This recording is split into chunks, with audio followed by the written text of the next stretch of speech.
I now give the floor to Ms. Edem Wosornu. Thank you, Mr. President. Members of the Council, thank you for the opportunity to brief you on the humanitarian situation in South Sudan, a country which continues to face a severe humanitarian crisis driven by what SRSG HASOM has described as a perfect storm of stressors. South Sudan is indeed in the grips of a growing food insecurity crisis, as has just been referred to, a climate crisis, and an economic crisis, all while suffering the impact of the conflict in Sudan and dwindling financial support for the humanitarian response. Without immediate action, things will only get even worse in the weeks and months ahead. As we speak, more than 9 million people, or 76% of South Sudan's population, require humanitarian protection and assistance. Of them, 54% are children, 27% women. A total of 7.1 million people are acutely food insecure, an increase of around 1.5 million people since last year.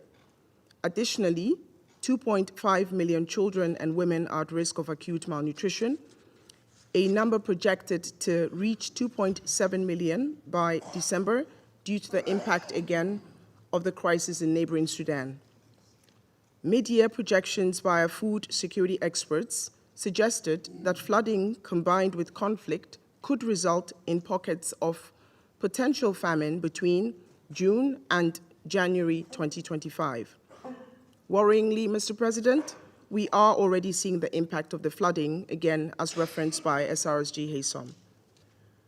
Heavy rain since May, as well as the calculated release of water from Lake Victoria, have led to increased Nile River levels, with floods so far impacting up to 300,000 people. At the peak of the flood season, anticipated between September and October, flooding could impact up to 3.3 million people.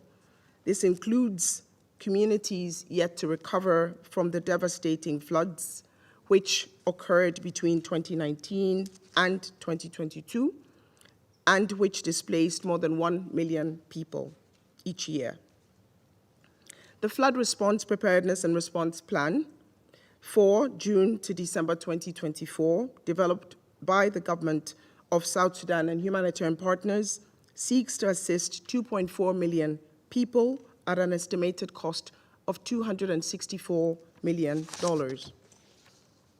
I am pleased that the South Sudan government has already committed $76 million, 28% of the total amount required for immediate mitigation and preparedness actions.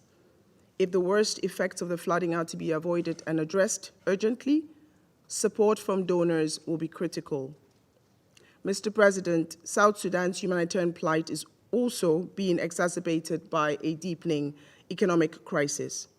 This has been largely triggered by the cessation since February 2024 of most oil exports through Sudan following the damage of the pipeline due to the conflict.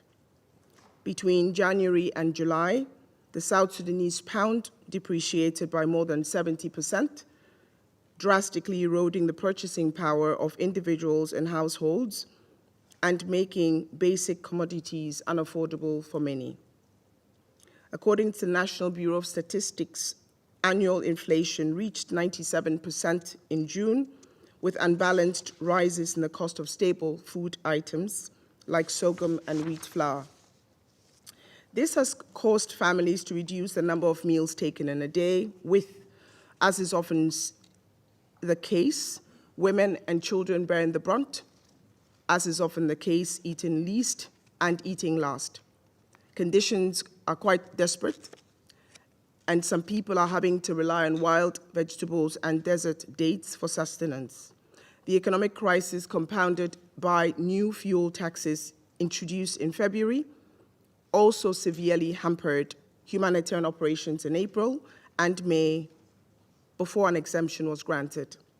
Mr. President, since I last briefed this Council on South Sudan in September 2023, the impact of the conflict in neighboring Sudan has continued to worsen.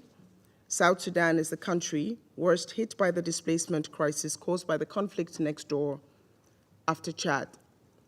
Almost 780,000 people have fled to South Sudan since the conflict began on 15 April 2023. More than 580,000 of this number are South Sudanese returnees. Many are arriving also in areas already deprioritized for assistance. They are often malnourished, in poor physical condition, and require life-saving assistance. The majority are women and children, many of whom require specialized support from the effects of trauma and gender-based violence. The intensifying conflict in Darfur and eastern Sudan threatens to exacerbate the situation. Mr. President, distinguished members of the Council, despite the challenges in South Sudan, I'm pleased to note that the humanitarian community continues to deliver assistance. In the first half of this year, more than 2.6 million of the 6.6 million people targeted for humanitarian assistance in the humanitarian response plan received some form of food, livelihoods, or cash assistance. More than 820,000 people were provided with healthcare services. More than 200,000 people received protection services, such as psychosocial counseling and access to safe spaces for women and children. And almost 600,000 people had access to safe water supplies. In addition, since mid-April last year, more than 210,000 returnees have received support to return to their homes or to relocate to other destinations of their choice. The already desperate situation is being further compounded, though, by humanitarian access constraints, most notably insecurity. Mr. President, distinguished delegates, as we prepare to mark World Humanitarian Day next week, it is worth reminding this Council that South Sudan, unfortunately, remains one of the most dangerous places for humanitarians to operate. Of the first half of 2024, 237 humanitarian access incidents were reported. Of these, 111 incidents, 46% of the total, involved violence against humanitarian personnel and humanitarian assets. 4 humanitarian aid workers have been killed in the line of duty since 2023. And convoys carrying life-saving supplies were subjected to illegal taxation and looting. This year, 30 incidents of looting at humanitarian facilities have been reported, a significant rise from a total of 32 incidents reported the whole of last year. Following the fuel crunch in April and May, critical food drops in the World Food Programme were halted, affecting 144,000 people. The United Nations Humanitarian Air Services flights frequency was also halved during this period, hindering critical missions by humanitarian actors to some of the most hard-to-reach field locations. Mr. President, despite all of this, humanitarian actors have been able to deliver assistance, as I said, due to the generous support of our donors. However, underfunding continues to hamper an adequate and timely humanitarian response. In 2024, only $561 million, representing 31% of the $1.8 billion needed under the humanitarian response plan, has been received. We are grateful, but we need more. Some services are also on the verge of failure. The water, sanitation, and hygiene and the shelter non-food item pipelines are projected to collapse this month.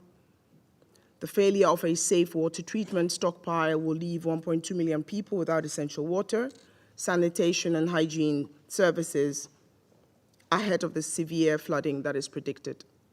Allocations from the OCHA-managed pool funds have kept some essential frontline services afloat. $10 million has been released from the Central Emergency Response Fund and $26 million from the South Sudan Humanitarian Fund. However, more donor support for the humanitarian response is desperately needed. Mr. President, despite the bleak outlook in South Sudan, there is still a window of opportunity to act. Addressing the humanitarian situation in the country demands immediate, concerted, and decisive action on multiple fronts. 1, helping South Sudan to achieve political and economic stability. 2, addressing and mitigating the impact of the war in Sudan.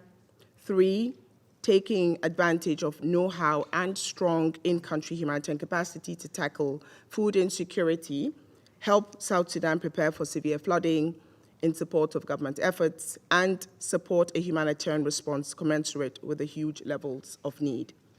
Every delay does cost lives. The humanitarian shortfalls are not just numbers, they translate into supply lines empty of food, untreated malnutrition, and unmet needs for basic shelter and sanitation. Finally, Mr. President, I urge all member states to reinforce their commitment to peace and stability in South Sudan. The pathway to recovery is through sustained investment in resilience and indeed development. The time to act is now. I thank you.